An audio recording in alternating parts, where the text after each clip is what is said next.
Assalamualaikum warahmatullahi wabarakatuh. A'udzu billahi samil 'alim minasyaitonir rajim. Bismillahirrahmanirrahim. La ilaha illallah wa ta'ala wa taqabbalallah wa khurujan anjalihi ma'asi wa ridho lillahi ta'ala wa ittiba'i sunnati Rasulillah sallallahu alaihi wasallam. Wa ila hadratina nabiyina wa habibina wa syafi'ina wa maulana Muhammad sallallahu alaihi wasallam ila hadratina abaihi wa ummati wa dhurriyyatihi wa azwajihi wa ikhwatihi min an-nabiyyin wal mursalin wa alihi wa sahbihi wa ajma'in wa tabi'ina lahum bi ihsan ila yaumil radiyallahu anhum. Nafa'na bi 'ulumihim wa fa'alaina bi kutubihim wa hadithihim bi wasilatihim wa bi barakatihim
untuk menuju ke akhirat itu paling tidak harus memahami peran kita hidup di alam wala taghurrannakumul hayatud dunya. Janganlah kehidupan di alam dunia itu membuatmu tertipu, karena memang dunia itu adalah hanya alam tipuan.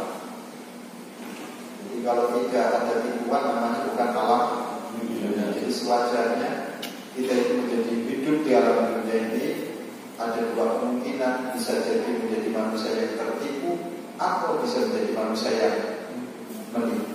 Dua-duanya jelek. Menipu dan ditipu itu sama-sama jelek. Setidaknya kita tidak usah masuk dalam penipuan. Allahumma amin. Bismillahirrahmanirrahim. Untuk itu mari kita bersama-sama pahami kenapa sih kita harus memahami dunia, yaitu misal akhor, perumpamaan yang lain kehidupan manusia hidup di alam dunia ini. Itu seperti hanya kesedihan yang akan terjadi pada manusia. Maka di dunia ini bapak-bapak, ibu-ibu, itu alam yang memungkinkan, bukan alam kepastian, tapi alam yang sangat memungkinkan apapun.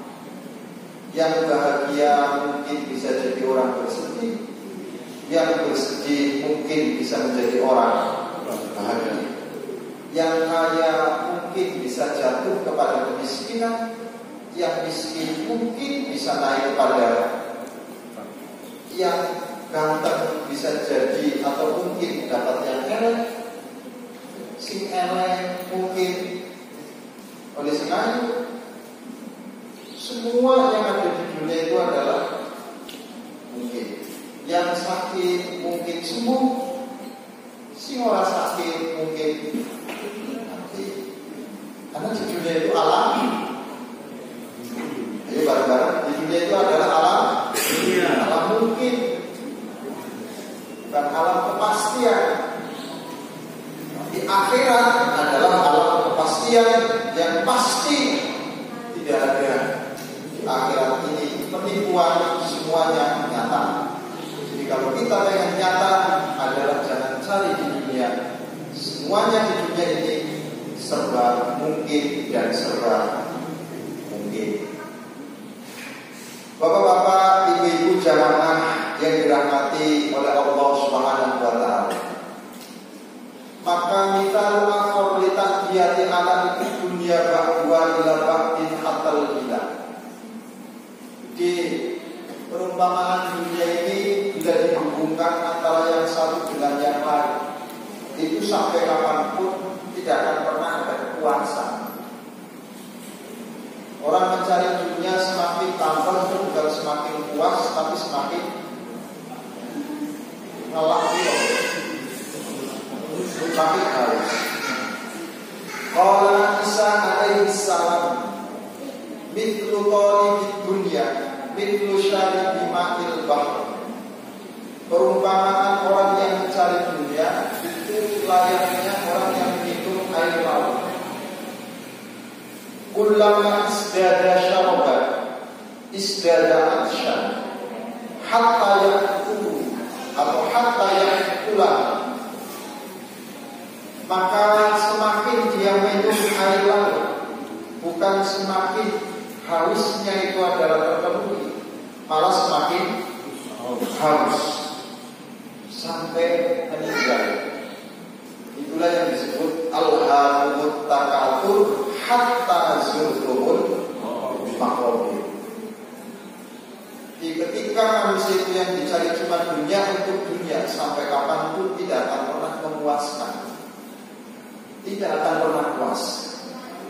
Tapi kalau dunia adalah untuk akhirat, disinilah pembedanya. Tapi mau tidak mau kita harus pertama hadir di alam dunia. Tapi itu perumpamaannya. Perumpamaan yang lain agar kita menjadi manusia yang tidak tertipu dengan dunia. Ini. Kita akhir di dunia fi mukhalifati dhahiriha li batiniha. Jadi perumpamaan dunia itu antara lahir dengan batinnya itu enggak sama. Jadi kalau kita mengukur dunia dari sisi lahir saja, maka kita gampang tertipu. Karena antara lahir dengan batinnya itu adalah tidak sama. Kayak orang munafik, itu lahirnya menunjukkan kepada orang yang beriman, namun hatinya itu menunjukkan kepada orang kafir. Maka secara lahir munafik itu digolongkan pada muslim atau Islam, namun secara batin dia digolongkan kepada Islam. Antara hati dan lahiriahnya itu tidak sama. Itu orang-orang munafik. Jadi perumpamaan dunia itu juga demikian. Lahir dengan batinnya itu kadang-kadang bukan kadang-kadang banyak tidak samanya daripada samanya. Ada orang yang punya mobil bagus, dikira sampean suki padahal tidak. Yo, ya pada. Oke. Nah, ada orang yang pakainya konten, dikira sampean miskin, kenyataan. Ini bukan ada dunia ya. Iklan anna taba'at dunya atalafus fil istidraj awalan wa tawassul ila al-ihlal akhar. Jadi dunia ini modelnya pertama itu halus. Cara untuk merekrut manusia itu caranya halus, itu dunia. Namun seiring dengan setingkat demi setingkat, ternyata itu sudah jauh dengan Allah Subhanahu wa Ta'ala. Itu dunia. Wa yaka imra'atin tazayyuni lil khitab hatta idza nahtum dabahtahu. Ini perumpamaannya kayak kita melamar seorang perempuan. Jadi kita ketika jatuh cinta sama perempuan, itu semuanya selalu dianggap sempurna, sehingga kita terbuai. Namun seiring dengan kita menikahinya, lama-kelamaan semua keburukannya itu adalah kelihatan. Dunia itu kayak begitu. Secara lahiriah dia sangat menakjubkan. Namun ketika sudah masuk, pasti ada itu akan kelihatan kekurangan dan kekurangan. Oleh karena jangan masuk-masuk. Kalau masuk malah kurang. Ya kayak ini mana? Dan kurang kayak ini mana? Itu dunia. Jadi perempuan ini biasanya ketika baru dikenal, itu selalu menampilkan bukan perempuan saja, laki-laki juga sama. Selalu berusaha untuk menampilkan yang baik-baiknya, yang buruknya itu tidak apa-apa. Namun ketika sudah nikah, itu biasanya lagi ditampilkan itu buruk-buruk. Ini dunia. Waktu kemudian anak Isa alaihi salam usyifa bidunya faro'aha fi surati ajuzin hatma'un alaiha min kulli zinatin atau min kulli zinatin. Jadi Nabiullah Isa alaihi salam itu dibuka takdirnya oleh Allah Subhanahu wa Ta'ala, sehingga dia melihat bukan dengan penglihatan seperti layaknya manusia, namun melihat dengan penglihatan yang sesungguhnya pada dunia. Namanya ilmu kasful, ilmu kasyaf. Ilmu kasyaf ini akan dimiliki oleh manusia ketika manusia itu sudah tidak lagi senang terhadap dunia. Yang ada pikirannya Allah, yang ada hatinya Allah. Semua selain Allah tidak ada di dalam hatinya dan tidak ada di dalam pikirannya. Baru akan dikasih yang namanya ilmu kasyaf. Namanya ini sabar sama mimpi. Bapak itu sangat susah. Jadi menghilangkan dalam pikiran dan hatinya selain Allah Subhanahu wa Ta'ala, maka akan melahirkan ilmu kasyaf. Ilmu kasyaf ini adalah langsung datangnya dari Allah tanpa melalui perantara, tanpa guru. Jadi sampai kalau jadi orang cerdas tanpa guru harus menghilangkan itu. Maka ini mustahil. Harus nginting orang masa ilmu kasyaf. Dan itu hanya dimiliki oleh orang-orang yang ditentukan oleh Allah Subhanahu wa Ta'ala. Jadi ilmu itu ada namanya ilmu bita'allum, ada ilmu bilwirasah.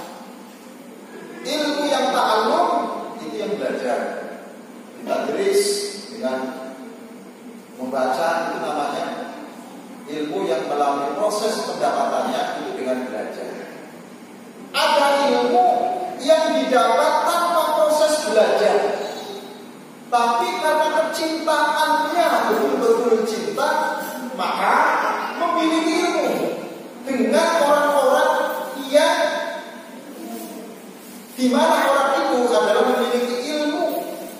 Sampai mencintai orang yang punya ilmu, itu insya Allah. Tapi orang-orang ini kalau betul-betul orangnya itu mempunyai ilmu. Makanya kalau kita mau sadar dan kalau kita mau melihat sejarah, itu tidak ada, bahkan hampir dikatakan kayaknya susah. Ada hadis yang diriwayatkan oleh Abu Bakar Siddiq. Ada enggak? Ada enggak? Ruwiyah an Abi Bakrin. Seandainya ada, itu secuil. Tapi kalau hadis yang meriwayatkan Abu Hurairah, Anas bin Malik, Abdullah bin Umar, itu saking banyaknya. Itu namanya sahabat-sahabat yang demikian itu adalah mencapai ilmu dengan proses belajar pada Rasulullah SAW. Namun Abu Bakar itu mendapatkan ilmu dari Allah tanpa proses belajar, hanya modalnya cinta kepada Rasulullah SAW. Itu namanya ilmu bil-wirasah. Hanya yang tua-tua ini kayaknya sudah tidak memungkinkan untuk belajar yang sungguh-sungguh. Modelnya cuma sebentar karena cara ulama. Kalau yang muda-muda ini kayak imam, kayak kamu toh itu masih harus belajar. Bang ini enggak, jadi nanti sudah senang toh kalau ulama. Kalau ngaji yang suara, menolak itu. Misalkan belajar dan suruh belajar itu susah untuk masuk. Karena memang pikirannya dan telinganya sudah ada mengalami kemudahan-kemudahan. Jadi cuma ngandalkan itu mahabbah ya. Mahabbah, seneng sama ulama titik. Tapi seneng sama ulama ini ya harus aktif ngaji. Walaupun orang paham. Allahumma namanya ilmu bil wirasah. Maka zaman-zaman dahulu itu, kalau kita mau baca pelajaran-pelajaran yang lama, rata-rata ulama-ulama zaman dahulu, rata-rata itu yang melalui proses dita'allum, itu rata-rata bukan keturunan Rasulullah SAW. Jadi 4 imam madhab itu bukan keturunan Kanjeng Nabi Muhammad SAW, tapi disebut sebagai ilmuwan, disebut sebagai ulama muqtabar, ulama yang sangat luar biasa. Contoh Imam Syafi'i itu bukan keturunan Rasul, tapi nasabnya itu ketemu dengan Rasul pada mbahnya. Tapi tapi yang namanya Imam Syafi'i ini adalah bukan keturunan Rasul. Artinya secara garis keturunan tidak ada hubungannya dengan Rasulullah SAW. Bab ilmu ini. Kemudian Imam Abu Hanifah itu sama sekali tidak ada hubungannya secara nasab dengan Rasulullah SAW. Tapi kalau sudah bab auliyah, bab wali, itu rata-rata hubungannya dengan Rasul nasab. Syekh Ja'far Shadiq, Syekh Sayyid Hasan Asy'ari. Disinilah pembedanya. Kenapa kemudian keturunan Rasulullah SAW itu dikasih yang namanya sifat wirasah? Lantaran di sini yang dilihat oleh Allah itu adalah Rasulullah SAW. Tapi sih benar-benar keturunan Kanjeng Nabi, orang keturunan Bogor. Ada keturunan Bogor tapi diambil keturunan Rasulullah SAW. Jadi kalau zaman sekarang ini, ya bukan sekarang saja, ini ilah Quraisy, ilah Ibrahim Latas Syita.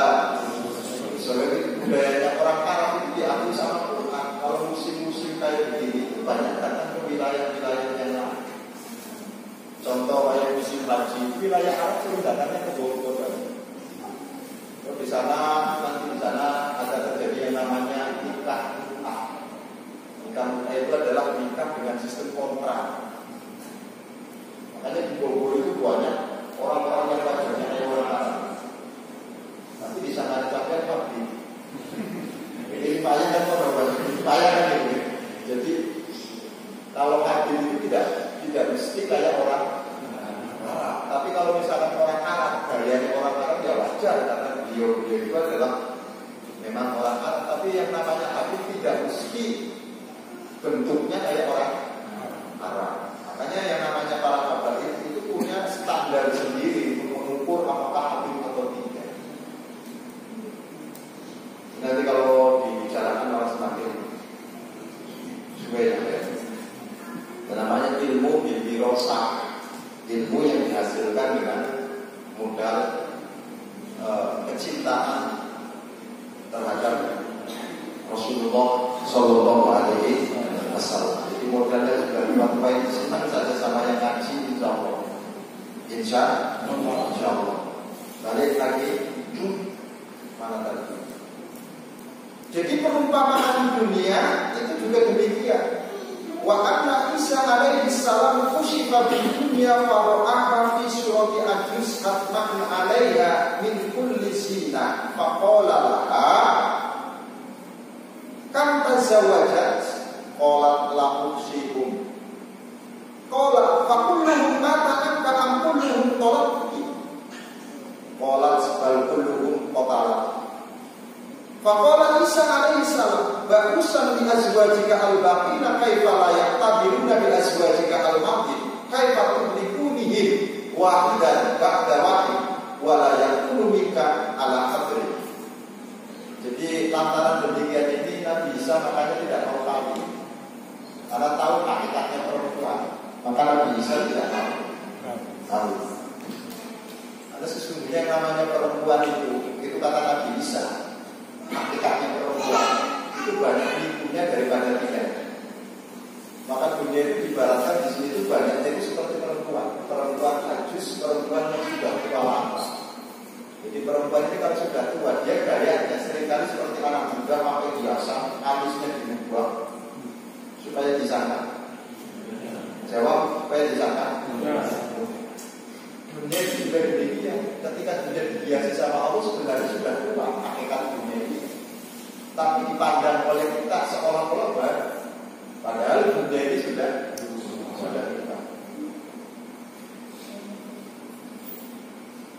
Nah, kemudian lantaran Nabiullah Isa alaihissalam itu mengetahui tentang perempuan, maka satu-satunya nabi kaya-kayanya yang nggak nikah cuma beliau. Jadi kalau ada umatnya Rasulullah Shallallahu Alaihi Wasallam itu tidak nikah, berarti ittiba bisunnati Isa alaihi salam. Anda ini enggak, jadi teruskan akan jadi umat Nabi Isa alaihi salam. Jadi kalau kata Nabi itu adalah sunnati. Jadi sunnah di sini itu artinya adalah perjalanan yang ditempuh oleh Rasulullah Shallallahu Alaihi Wasallam. Jadi Rasulnya nikah ya maka ini tidak harus nikah.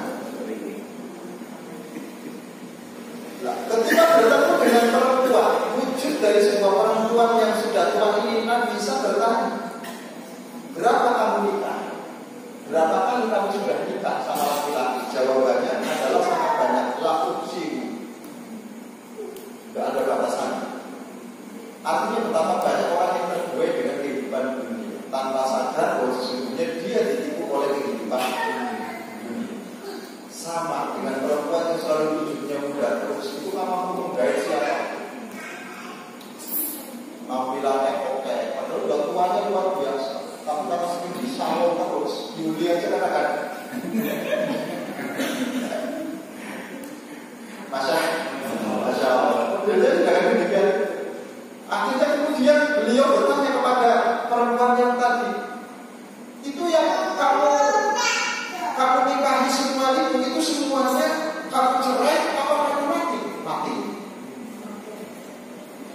Jadi kenapa kemudian saya lebih memilih lagi kepada yang lain?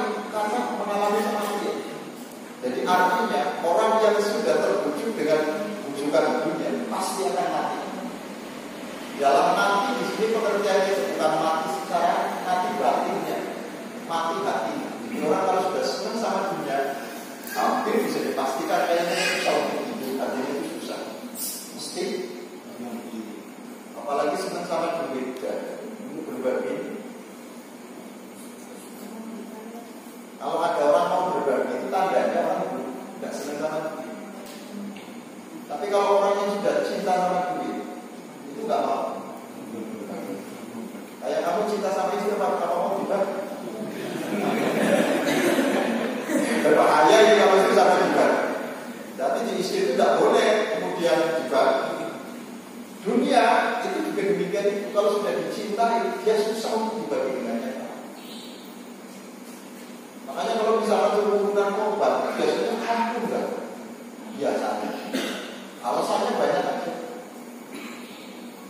Tapi alhamdulillah di sini tambah apa kemarin?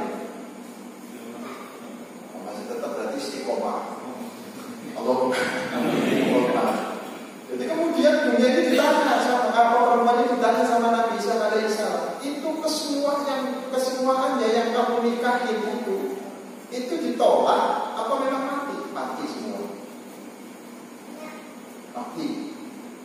Oh berarti gambaran manusia di dalam dunia ini kalau sudah senang sama dunia dia akan mati sendiri dengan menjadi.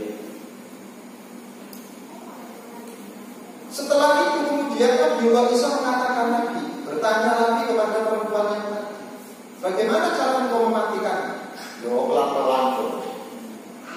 Pertama saya bahwa menjadi orang-orang yang menikmati. Setelah itu saya tanamkan kecintaan. Setelah itu saya tanamkan rasa tidak mau berbagi dengan yang lain. Lama-lama akan menjadi. Oh gitu ya. Dengan demikian itu kemudian Nabi Isa alaihissalam memutuskan tidak menikah karena tahu bahwa perempuan itu, karena yang ditemui sama Nabi Isa itu wujudnya demikian. Coba kalau yang ditemui Nabi Isa seperti Siti Khadijah, pasti mau menikah. Jadi orang itu ketika ketemu, biasanya pengalaman pertama ini kadang-kadang menjadi sebuah dasar. Itu yang keliru juga. Tidak semua perempuan itu seperti yang digambarkan oleh Nabi Isa alaihissalam. Nyatanya banyak perempuan-perempuan yang seperti Rabi'atul Adawiyah, perempuan yang memberikan kesuksesan pada seorang laki-laki, pada suaminya, tidak kurang. Malah justru ketika tidak ada perempuan, bagaimana mungkin generasinya akan berlanjut? Jadi reuni Nabi Isa dengan sendirinya terbatas. Tapi harus ada umatnya Nabi Muhammad itu yang ikuti sama Nabi Isa. Cuma jangan banyak-banyak. Ya, kita di lingkungan sini buat saja lah yang yang bahaya ini kalau di lingkungan ini ikuti Nabi Isa semua kan bahaya, nggak ada lagi. Nanti generasi selanjutnya juga ada lagi. Cukup buat saja sebagai bukti bahwa umatnya Nabi Muhammad juga ada yang mampu mengikuti Nabi Isa alaihissalam.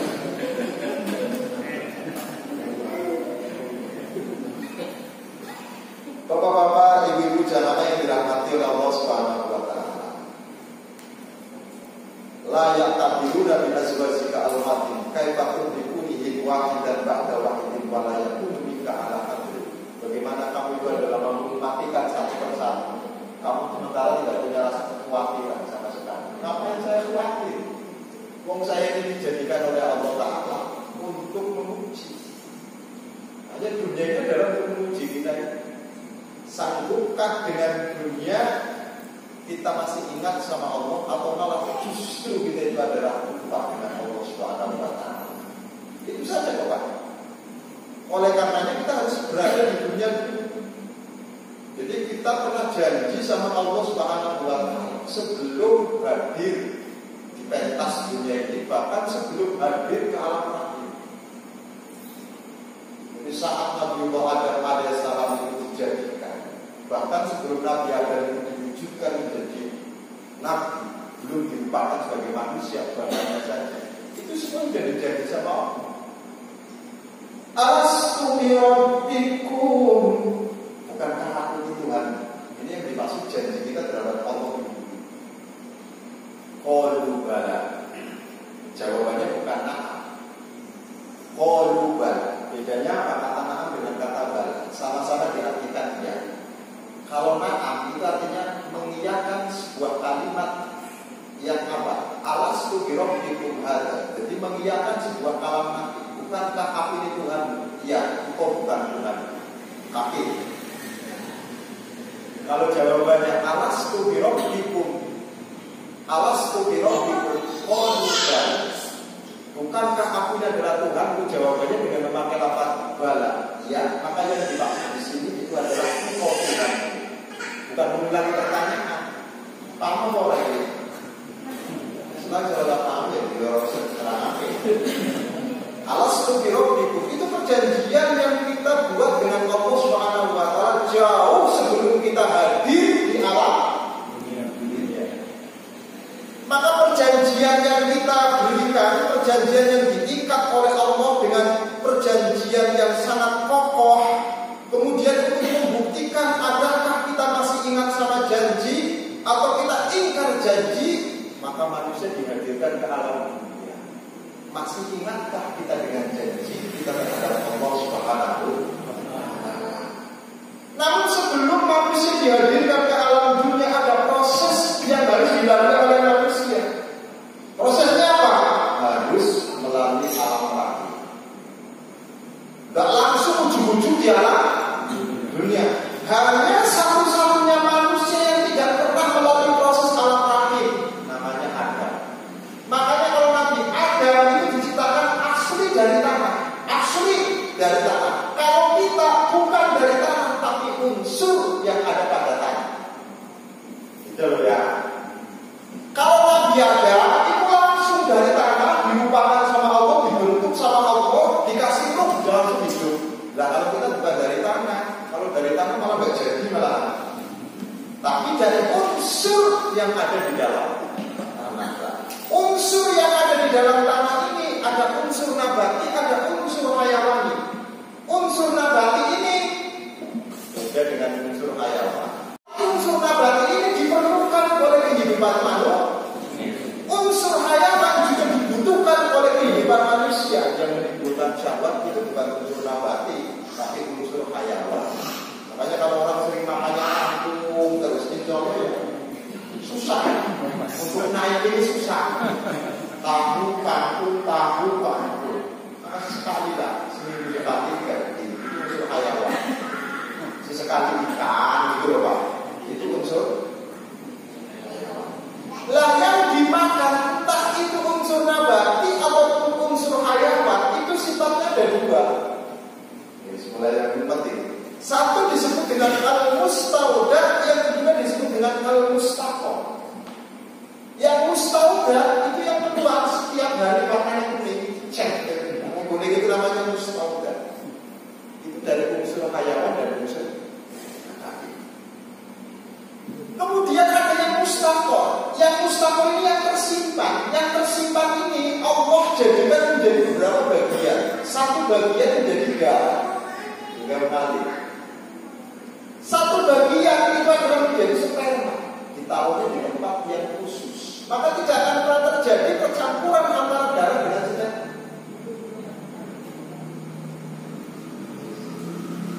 Itu semuanya dari unsur tanah. Paham? Ngomong paham? Lah apa unsur yang ada di dalam kita ini yang menjadi mustaqam yang berupa sperma ini akan keluar? Indafik yang rujuni bayi sulbi wantaro. Jadi ini beda, dia nggak bisa keluar, dipaksa kayak waktunya keluar. Harus ada yang menarik untuk bisa keluar. Ini dafik itu loh Pak, yang rujuni bayi sulbi wantaro. Itu tidak bisa keluar dengan sendirinya, itu tidak bisa. Lah kalau ada orang misalkan keluar kayak gitunya dengan sendirinya doli, dia ini akan keluar kalau memang ada magnetnya. Lah magnetnya itu Allah ciptakan lawan jenis. Maka kalau ada manusia senang dengan satu jenis, itu yang nyalain aturan. Diciptakanlah manusia ini lawan jenisnya agar apa? Agar mampu menarik sesuatu yang ada di dalam. Sana digane baru sampai belum ada ketertarikan. Setelah tertarik bukan hanya berhenti ditarik toh, tapi pengen ya. Masa ini semuanya dimunculkan oleh syahwat. Setelah kita memegang bukan hanya sekedar itu, semakin jadi penasaran kita ini perabot semuanya. Setelah itu bukan hanya sekedar itu, kemudian dengan sendirinya itu adalah berdiri. Ketika sudah berdiri, maka kemudian alam kita itu hampir separuh sudah hilang. Nah kalau orang lagi posisi ngadegan, kalau masih ingat itu nggak akan terjadi yang namanya perselingkuhan. Kenapa orang itu mudah selingkuh? Karena di saat barang itu adalah berdiri, dia sudah hilang pikiran sepatu. Maka kita koma mengatakan zalafik. Ketika sudah berdiri barang itu, maka hilang bikin sehat. Proporsional saja.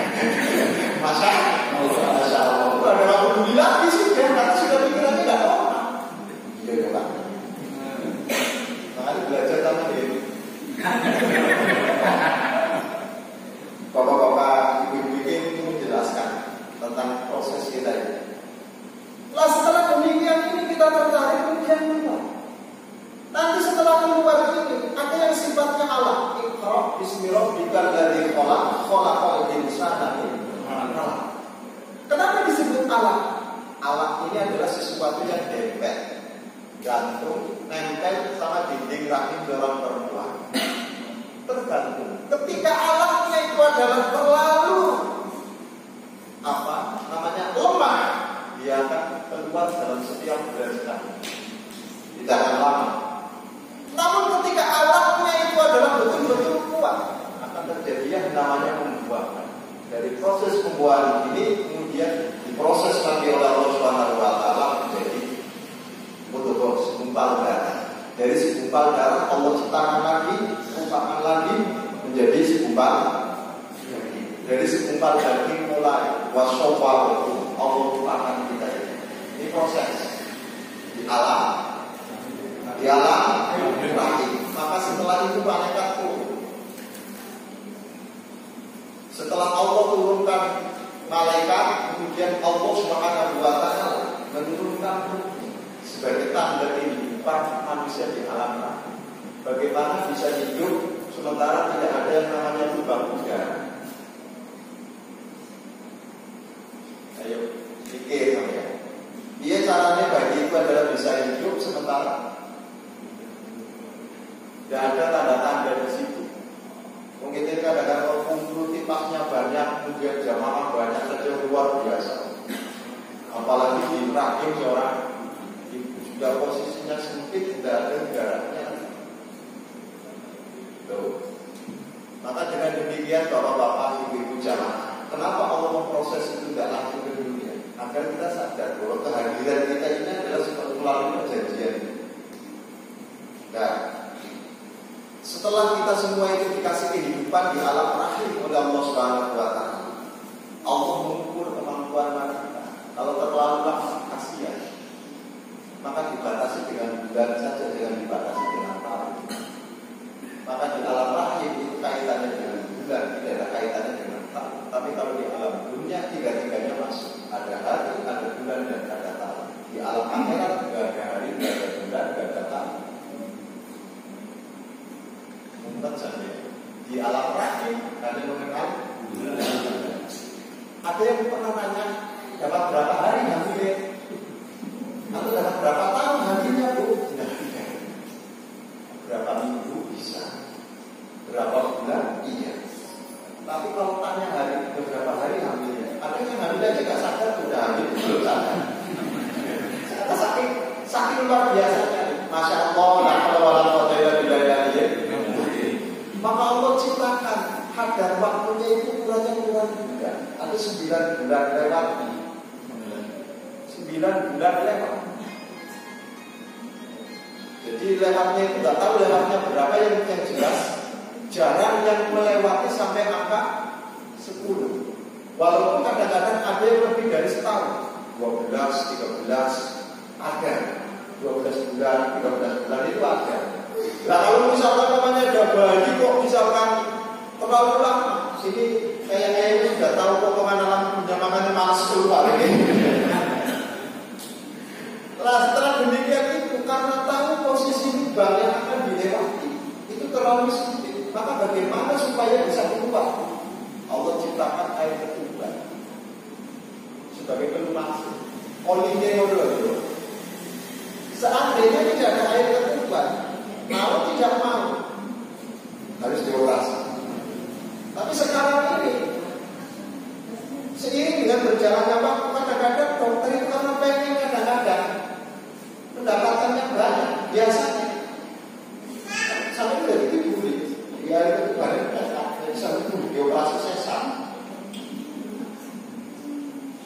jarang sekarang di metro yang lahir itu normal itu jarang. Ngetren sekarang ini, kalau nggak sesat nggak keren. Pengaruhnya apa? Dia akan kurang menjadi sosok seorang ibu karena tidak melahirkan. Yang kurang lagi tidak menyusui. Makanya sekarang ini kejiwaan antara anak dengan ibu itu sangat jauh. Tidak seperti zaman dahulu. Tiga-tiganya ada. Mengandung, melahirkan, menyusui. Sedikit ngandung tok, ngandung biasa. Menyusui sakit. Jadi sudah habis hubungan anak terhadap orang tua, terutama tadi.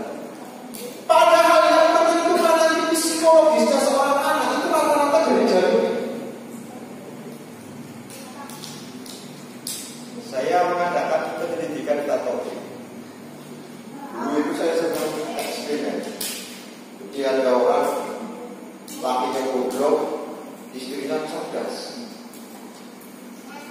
Saya jadikan sampel sekitar 100. Itu rata-rata saya ambil 70%. Jadi 70 wanita yang laki goblok, wedoke cerdas. Itu rata-rata menghasilkan anak itu cerdas. Hanya bagian kecil. Tapi juga suaminya cerdas, wadone goblok. Itu rata-rata susah untuk menciptakan anak yang cerdas. Tak betul. Ini hanya eksperimen justru. Masa tanya, suami sampai begitu, kerjanya apa? Ini. Terus, mas, ini tulis. Itu secara penyelidikan yang diberikan dulu waktu masih muda, sekarang itu nggak mau lagi.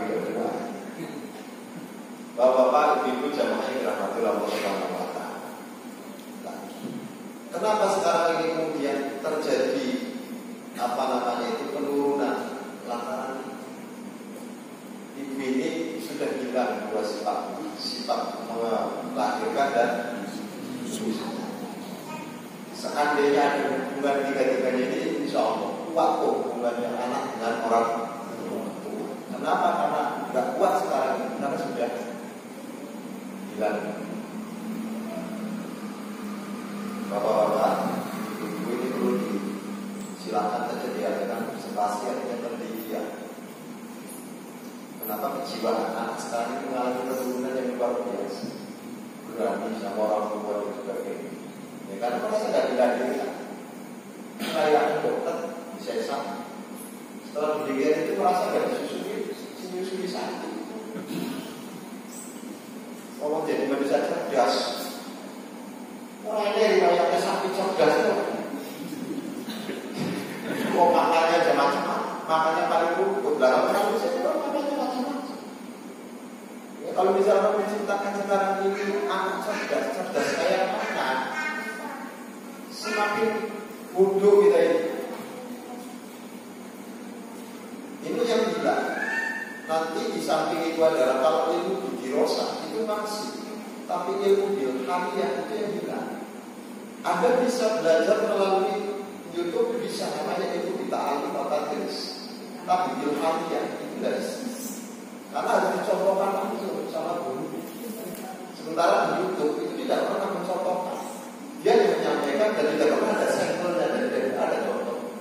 Lah sahabat-sahabat Rasulullah SAW zaman dahulu bukan hanya diajarkan ilmunya, tapi melalui praktek langsung kalian dengan Muhammad SAW. Sehingga yang terjadi ketika orang yang belajar melalui Google dan melalui YouTube, dia akan dilancarkan apa itu? Unsur ayat yang tidak akan pernah ada. Tapi kalau belajar melalui guru langsung, jadi paham. Misalnya guru, mana jangan ada guru ini saking taatnya terhadap guru-gurunya nggak sunah, berapa hal sunah. Jadi gurunya begitu lah ke masjid, nggak sholat sunah, langsung duduk saja. Muridnya nggak bakal berani melaksanakan sholat sunnah. Karena kalau bisa menjalankan sholat sunnah disebut sudut ada guru sinari lewat sunnah pokoknya apa ya. Tapi soalnya kan yang keras, kadang-kadang guru bilang sebenarnya kadang-kadang orang masuk ini lagi dia yang masuk. Maka ada yang namanya sudut disuruhiyah, artinya ilmu yang melalui proses disuruh dengan tatanan langsung. Para sahabat Rasulullah SAW, dia tidak hanya sekedar belajar ilmu langsung, tapi tahu bagaimana harus mempraktekkan. Bisa dipahami? Bisa dipahami? Jadi guru itu musbaha, haji sama Mbak Maimun guru. Ketika itu Mbak Maimun berada di kamar, tidak sholat sunnah, das musbaha tidak berat. Alimah mana antara dan Mbak Maimun aja tidak sunnah kok. Makanya kalau ada kiai itu sunnah titik, sampai lo jangan, jangan. Paham ya? Nek kiai mangan titik sampean. Tapi nek kiai bagian korbannya akeh.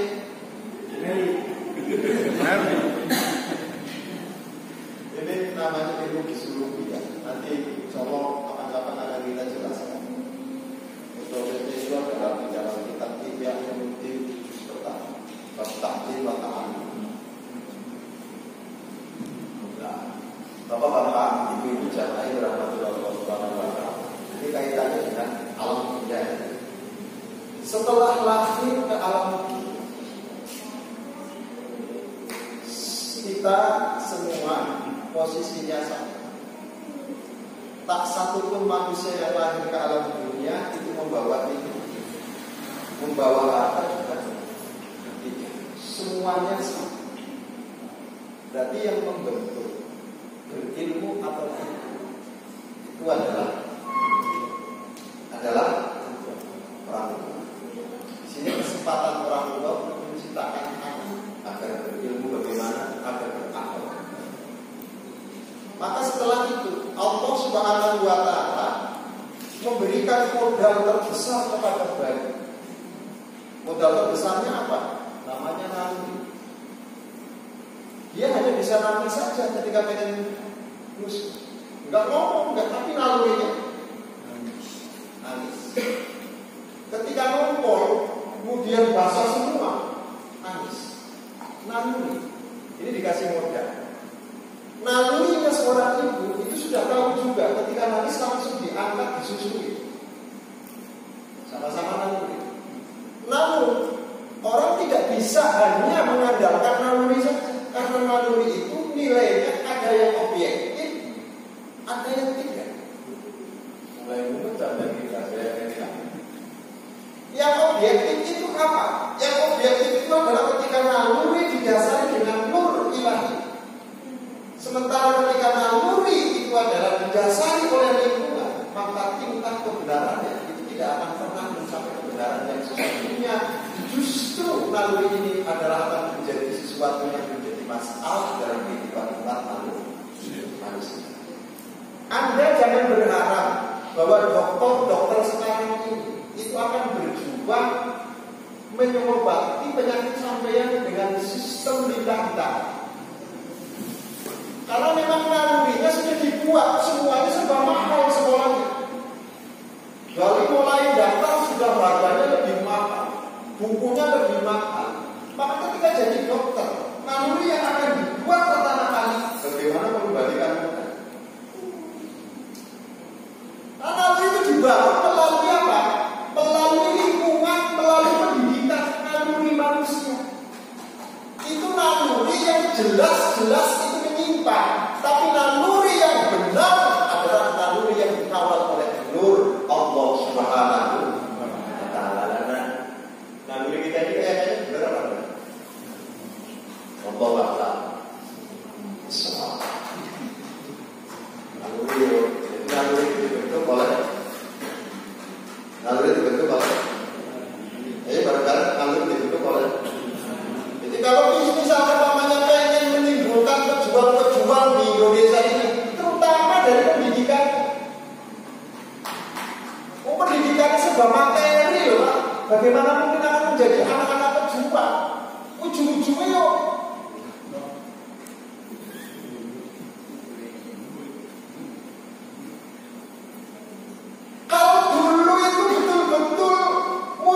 Dari sekolahan, lepas dari kuliah, itu betul-betul menjadi orang-orang yang berjuang. Kenapa masalahnya? Karena tidak ada hubungannya dengan materi. Gurunya ikhlas. Muridnya ikhlas menuntut ilmu, gurunya yang ikhlas memberikan ilmu. Kalau sekarang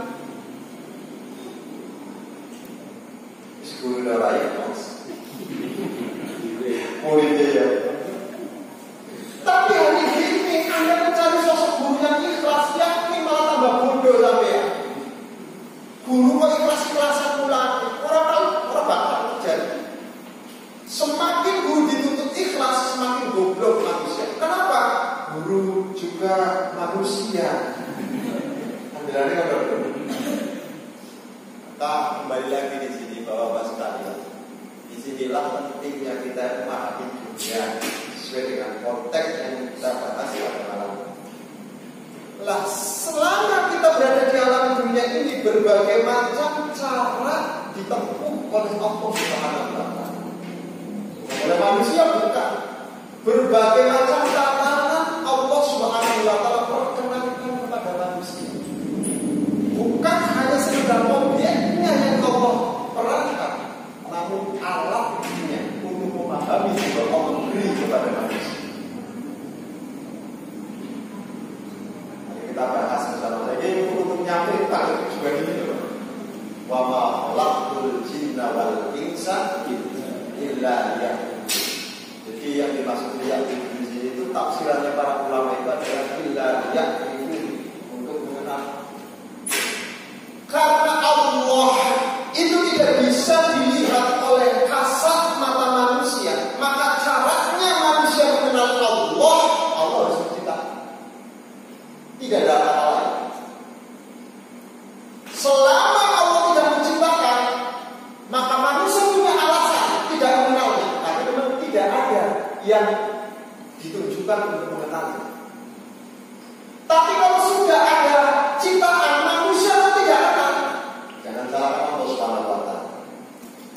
Maka langkah yang pertama yang Allah Subhanahu wa Ta'ala wujudkan untuk menjadi manusia mengenal terhadap Allah adalah ciptaan.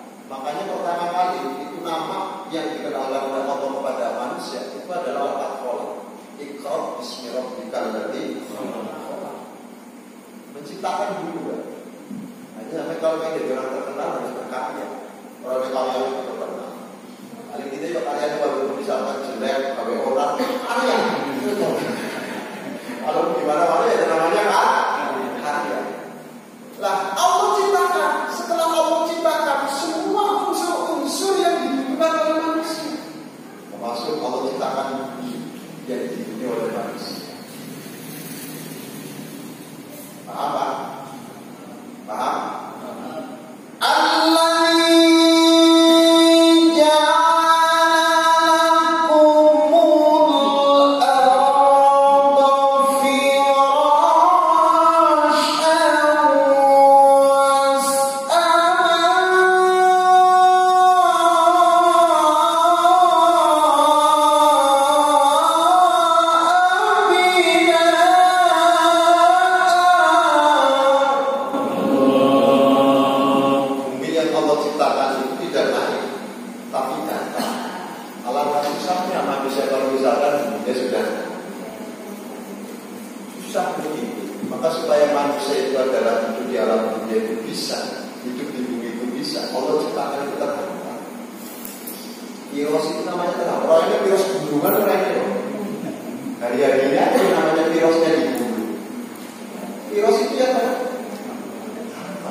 Kenapa kok diperkenalkan oleh Allah, diutamakan sama Allah, dan kita jangan lupa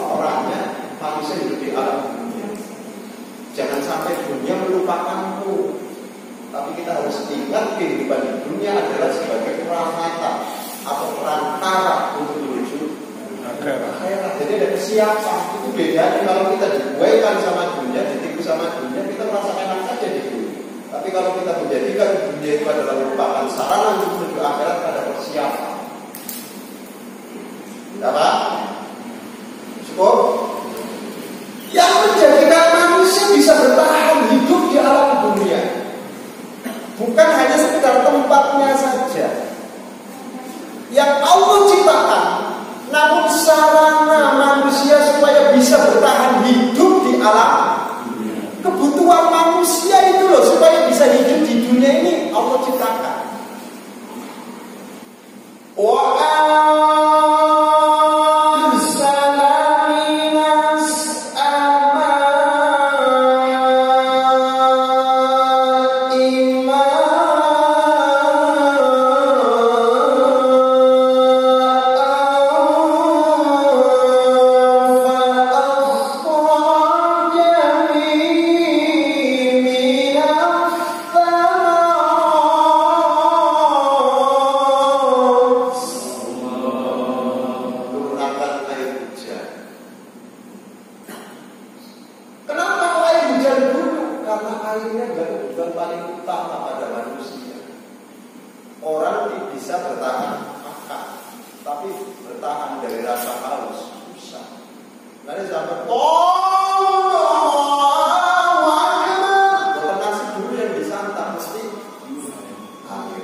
Tidak cukup Allah Subhanahu wa Ta'ala memberikan kecukupan buat namanya kita.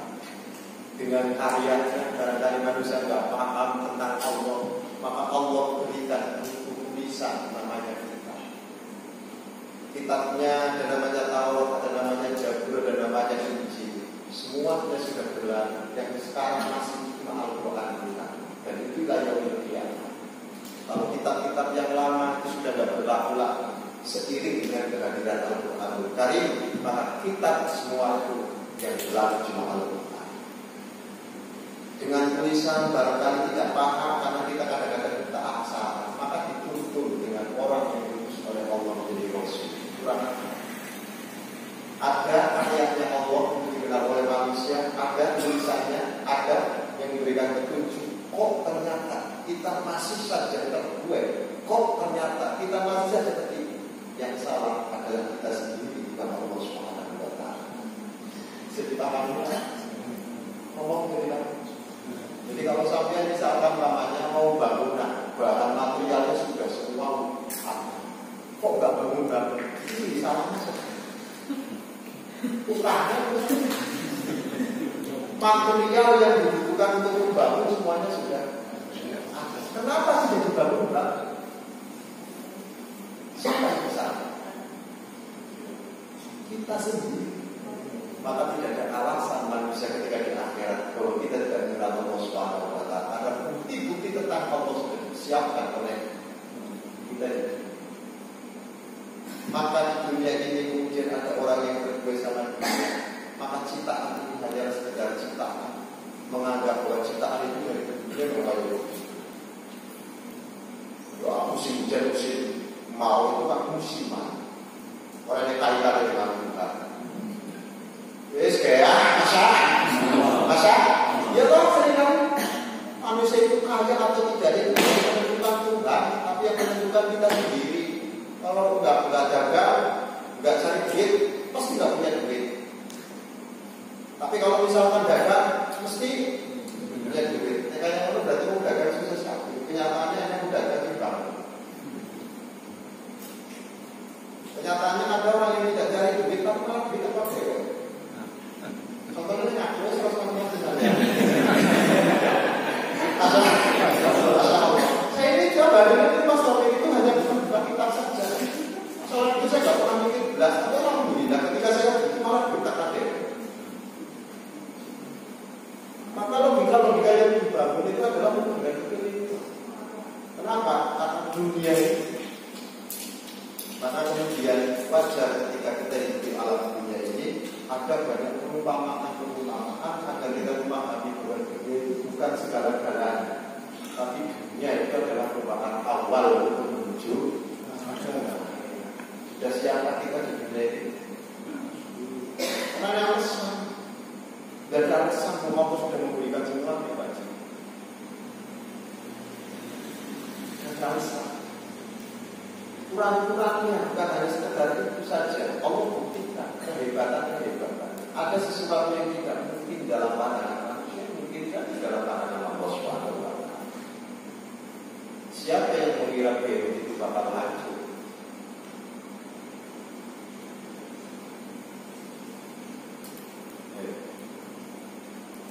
Mungkin saja.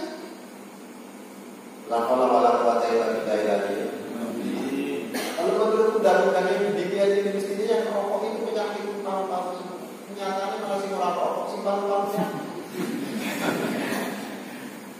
Jadi paham? Bisa? Jadi paham? Kalau menurut aturan dunia, yang rokok ini biasanya napasnya itu nggak panjang. Saya berada di alam orang yang tidak rokok. Pengadan saja kadang-kadang kalah sama saya, panjang. Paling kalau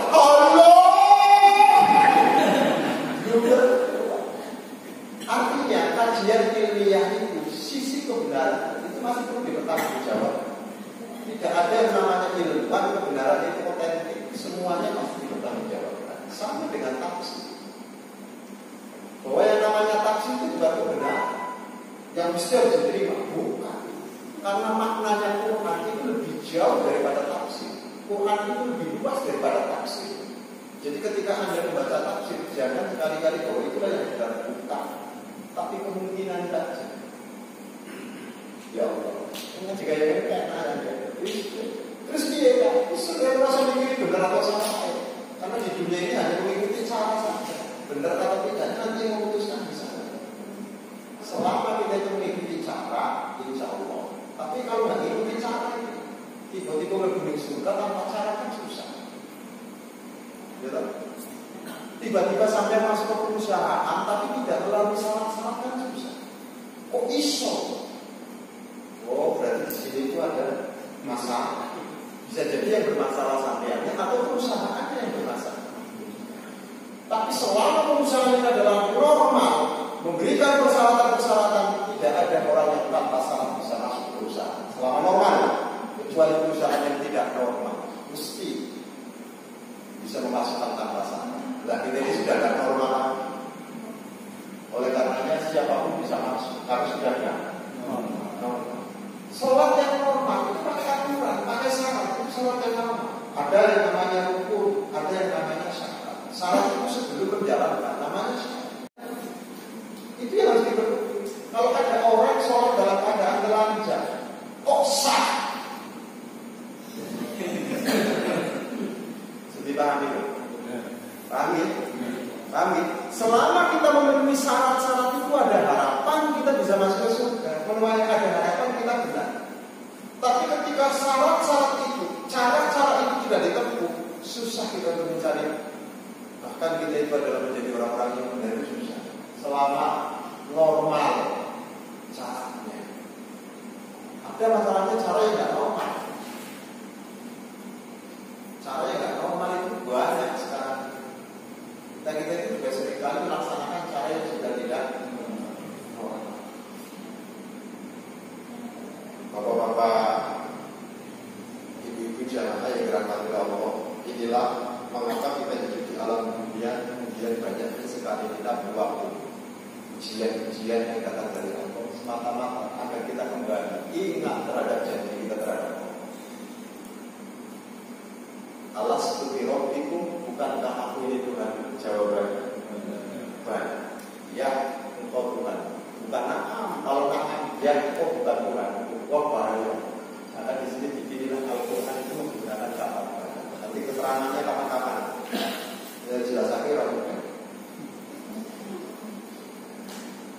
setelah kita mengingat tentang peran kita berada di alam dunia, jangan sampai kita tertipu dengan peran dunia.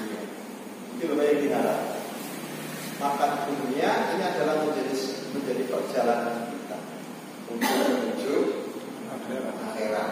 Nah, tandanya gimana? Sampai menuntut ilmu bukan karena untuk dunia. Kalau untuk dunia, contoh, saya menuntut ilmu supaya disebut orang alim. Kalau disebut orang alim, enak. Ada orang mati juga, suruh tanda dan ada itu. Namanya orang mencari sesuatu untuk dunia. Anak saya sekolah supaya jadi PNS, namanya. Anak saya sekolah supaya jadi polisi, supaya jadi dokter, namanya. Tapi bagaimana Pak? Dunia yang mengatakan kamu ngaji, kamu sekolah, entah nanti kamu jadi apa saja, itu bukan urusan kamu. Kewajiban kamu hanya sekolah. Pernah sampai kayak jawab, pernah? Jawab.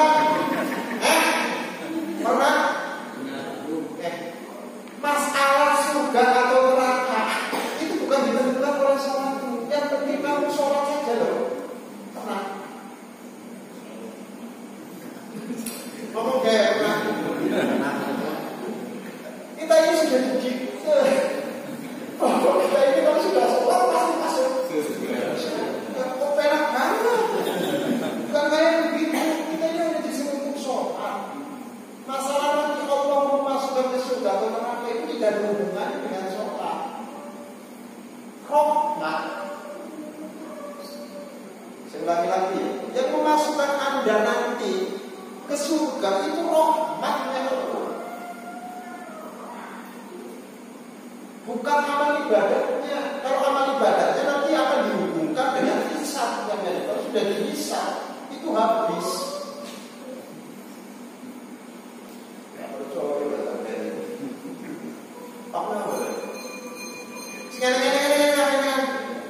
Kita ini sholat duhur 4 rakaat. Itu kalau misalkan 1 rakaatnya Allah nilai 1 miliar, berarti 4 rakaat ada berapa? Ada berapa? 4 miliar. Mari kita bandingkan dengan nikmat-nikmat yang Allah berikan kepada sampean. Yes, itu mata sampean itu kalau ada yang mau beli harganya 10 miliar mau dijual nggak? Jawab. Ya, jantung sampean kalau ada yang mau beli 1 triliun mau dijual nggak? Artinya sholat ini kalau dibandingkan dengan nikmatnya Allah Subhanahu Wa Taala, ketika mau hitung-hitungan selesai sampean, boro-boro untung nombok pasti. Paham ya? Paham enggak? Apalagi sampai bisa Allahu Akbar, mengucapkan kalimat Allahu Akbar itu memakai lisan. Siapa yang menggerakkan itu? Kalau yang menggerakkan itu kamu, menggerakkan itu adalah manusia. Betapa banyak manusia dikasih mulut namun susah untuk mengucapkan Allahu Akbar. Karena apa? Karena tidak ada hubungannya dengan biiznillah, dengan izinnya. Maka tidak semua manusia itu adalah bisa mengucapkan. Tapi sampai nanti bersilakan untuk mengucapkan itu. Pikir. Ada kalanya kita ini aja dikasih telinga, namun mendengar. Namun tidak hanya sekedar mendengar saja. Peluangnya ada juga bisa mendengar yang jelek, bisa mendengar yang baik. Namun kita condong kepada pendengaran yang baik-baik. Siapa yang mengiring semacam itu? Kalau gitu. Jadi kita ini sebenarnya nggak ada apa-apanya. Tidur itu nikmat. Betapa banyak orang pengen tidur itu susahnya luar biasa. Maka selama sampai masih bisa turun-turun. Karena ini waktu ini sebengi ya. Jadi kalau dihitung-hitung nilai ibadah kita ini walaupun pahalanya itu buahnya habis ketika dihisab dengan nikmat-nikmat Allah Subhanahu Wa Taala. Makanya yang menjadikan kita itu nanti masuk atau tidak ke surga itu rahmat. Nah, karena rahmatnya ini lagi, maka Allah Subhanahu Wa Taala itu meneliti sedikit-sedikitnya. Seandainya misalkan pamannya kita ini dari awal ke dunia sampai akhir di dunia itu tidak ada yang baik sama sekali di mata Allah Subhanahu Wa Taala. Itu bukan lekas Allah memasukkan kita ke neraka, enggak. Masih mencari pertimbangan lain. Kira-kira ada yang benar, ada yang ikhlas, tidak ada yang salah. Masih mencari sama Allah Subhanahu Wa Taala. rahmat. Ini kayak gimana kan? Ini bahaya orang nikah sih kayak gini. Jadi kalau nikah itu ada kesempatan masuk ke surga karena ada amal yang pasti ikhlas. Paham? Paham kan? Karena mesti amal sih ikhlas. Ikhlas yang benar. Ada amalnya ada yang ikhlas tapi tidak benar. Banyak. Misalkan pasangan anak kalau waduh, tapi bukan suami istri, ikhlas melakukan itu kita benar. Dan kalau suami istri ikhlas ya benar, dan itu wujudnya di pengantin baru, bukan pengantin kawakan, Pak.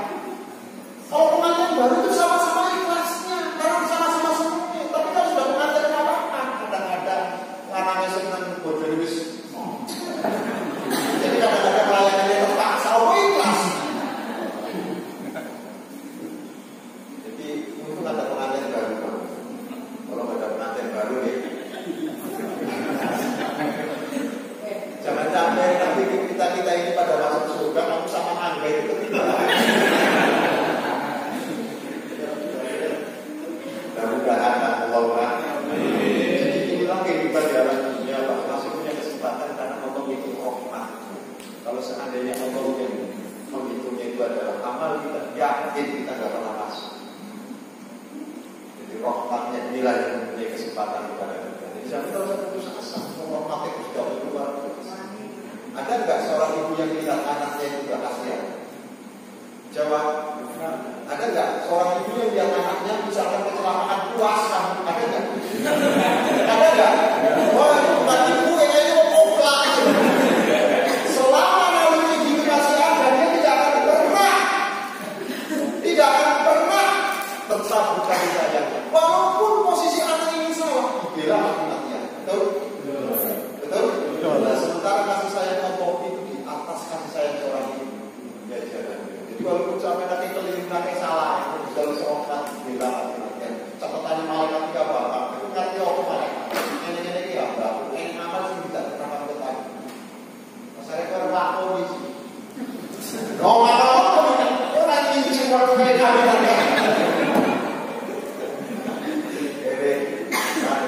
Malaikat itu orang pernah nginjek bahwa itu orang biasa. Bapak-bapak ibu jaman berapa itu pasti sayang Allah di atas semua itu banyak. Oleh karenanya, kita nggak usah pesimis. Meskipun bebas nggak bisa pesimis. Mesti masuk. Makanya nggak usah diperdebatkan. Mau itu miliknya Allah akan diberikan oleh Allah kepada siapapun yang penting mendapatkan rahmat. Nah, oleh karenanya untuk mendapatkan rahmatnya Allah Subhanahu wa Ta'ala, jangan menyia-nyiakan amal yang sedikit. Menurut Pak, jadi nenek-nenekmu kayak itu jiwa, mesti ikhlas sampai masuk uang bulan satu kayak ikhlas. Upatan masa. Kalau 1 kilo dikasih sama semut, kemungkinan gak ikhlas. Tapi kalau 1, mesti ikhlas. Maka amal yang sebenarnya itu mengandung keikhlasan yang paling memungkinkan itu amal yang sedikit. Sampai misalkan ada bangunan masjid itu membuat 1 juta, yakin betul dengan ini. Stop. Itu bukan supaya masyarakat ini lebih hebat supaya ini bangkit. Jadi di dalam istilah dominan keikhlasan dalam. Sampai jauh ya sampai. Paham ya? Ngaji sini kelas ini ikhlas atau tidak? Jadi kan sampai ngandelakan ngaji itu tentu ikhlas. Bisa jadi sampai ngaji itu kan akibat daripada di rumah dimarahi sama bujuk. Ini alasannya apa? Ngaji ini kan alasannya. Tidak semua yang ngaji ini benar-benar ngaji foto wakil. Jadi kan ada ngaji itu. Akhirnya lu berusul boleh jangan dipikir dengan ngaji kalau berusul kok orang ngaji itu berarti sampai ngerti kalau mau berusul kok. Orang ini riwayat ngaji kemudian lu berusul itu riwayat. Betul-betul. Sing ini riwayatnya memang salah. Orang yang berjalan mengikuti kaki disuruh pulang. Lalu sampai jadi sudah ojo ilmu rampu, baru ilmu rampu, terus ini dan doangnya yang mengenal. Sebenarnya itu kan salah lagi menuntut ilmu. Karena belum sampai di tempat ilmu kita pasti sudah. Tapi kalau kita ilmunya sudah selesai, belum tentu mengamalkan, bukan ada jaminan juga. Paham? Berarti sampai dinyatakan itu walaupun kayak waktu itu jadi tak alumah, jadi belajar ilmu. Jadi suatu waktu sampai meninggal itu langsung surga karena dinas sama Allah Subhanahu wa Ta'ala.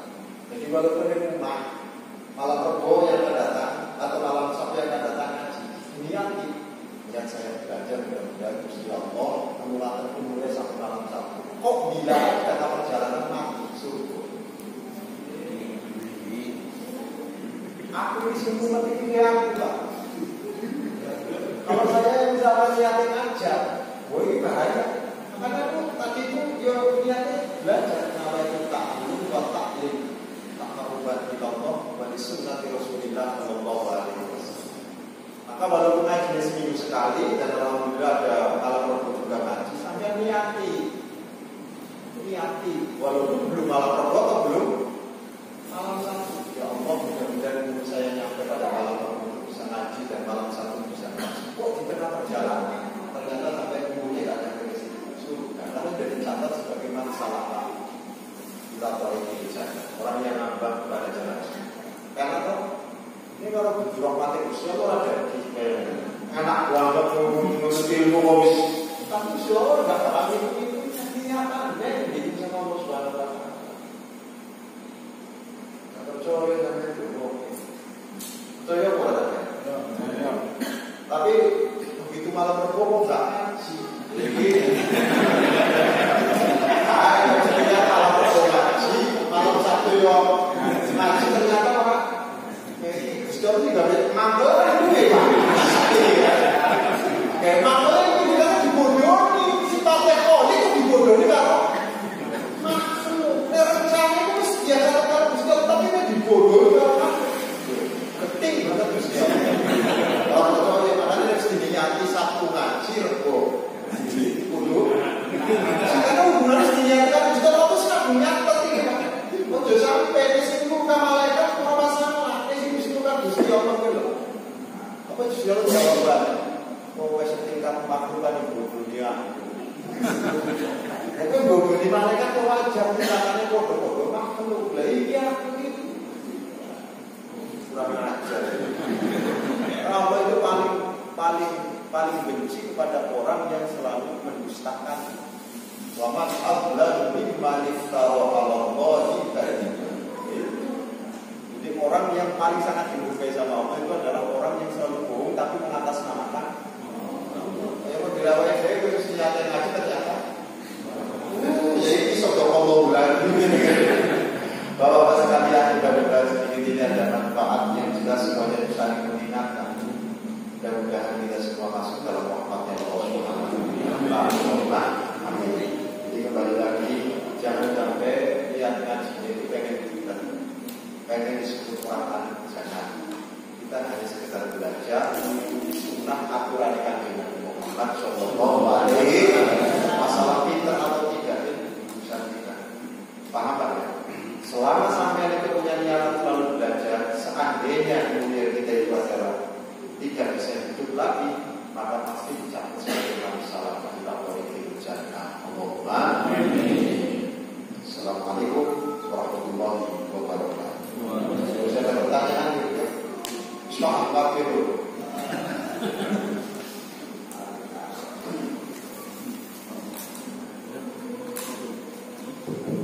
Mungkin ada satu aja Pak Banda. Oh ya, mungkin soal masker juga.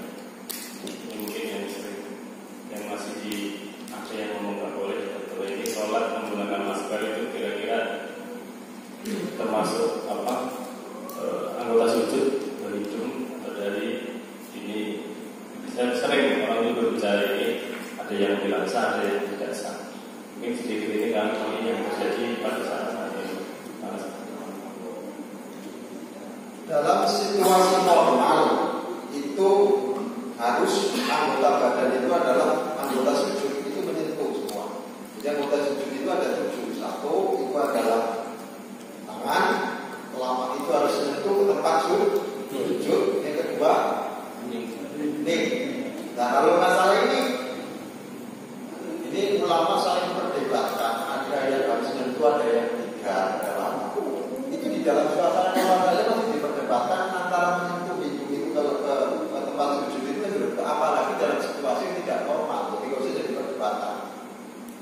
situasi yang sedemikian itu memakai masker itu adalah sesuatu yang lebih yang patut untuk dikedepankan daripada melepas masker, karena sesuai dengan keadaan.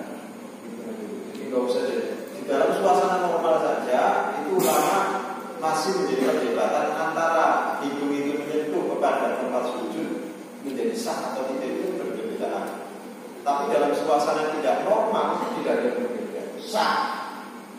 Bahkan kalau misalkan namanya sujudnya sesuatu yang sudah tidak normal lagi, kalau misalkan namanya sujud sampai umatnya luar biasa, sujud sholat Indonesia, sampai karena grad yang sangat luar biasa. Kalau di bolos sujud, wah pokoknya lorone itu menjadi kubur kita ini ketika sujud cukup memakai isya. Tapi ojo jadi alasan, sih bener-bener kubur mana kan? Mereka kadang-kadang normalnya diambil kubur. Tapi kadang-kadang sebenarnya hukum sing ngene-ngene wae. Hukum itu akan ringan ketika dalam suasana susah.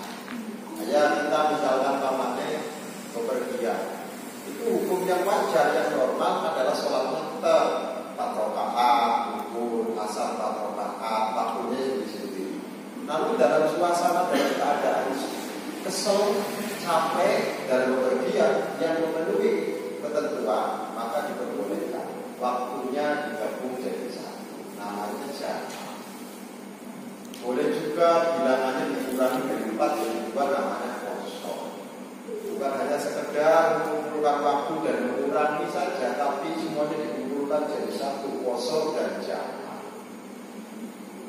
Ini yang namanya yasiru wala muasir. Karena ada keadaan lagi capek, udah kayak ini, sholat tenang. Kadang-kadang kita kasih keringanan jadi nggak sholat apa lagi kan? Dia dimaksud. Jadi suasana dalam keadaan demikian ini ambil hukum yang paling ringan, jangan diperberat. Suasananya memang demikian ini. Untung-untungan kita ini masih diperbolehkan ngaji. Alhamdulillah. Kadang-kadang kita ini ngomong ini, kadang-kadang waktu awal-awal di lockdown, kan suara kita hebat banget. Kenapa masjid itu ditutup? Giliran masjid dipersilakan, kalau di masjid saja. Kadang-kadang ini masa sok hebat ya kadang-kadang ketika di lockdown seolah-olah menjual masjid yang sesungguhnya. Aturannya pemerintah tidak boleh untuk masjid untuk jadikan kegiatan ibadah dan sebagainya, malah pada sholat Jumat. Kalau kayak begini ini kan corona malah tambah semakin. Pemerintah mengikuti monggo sholat, malah sholat. Jadi anehnya kayak apa itu? Monggo alam sholat. Kulo kali hal astagfirullahaladzim. Assalamualaikum warahmatullahi wabarakatuh. Terima kasih kepada Pak Ustaz itu sendiri memberikan tausiahnya dan jawab pertanyaan. Ini ada pertanyaan satu lagi, cuma mungkin bisa jawab satu bersama ya. Mungkin bisa ini kayaknya setuju semua kalau saya tanya. Apa hukumnya ketika kita memakamkan jenazah itu tali pocongnya nggak dilepas, apa harus dilepas? Nah, gitu. Mungkin ini jawabannya untuk besok ya, satu besok ya. Itu setuju Pak ya? Lagi heboh Pak di sini. Jadi ada sebagian pemahaman yang harus dilepas dan ada yang tidak dilepas. Malah ada mitosnya malah jadi pocong lagi. Ya Allah alam, di sini lagi heboh Pak. Tapi tidak dijawab. Satu besok ya. Apa sekarang?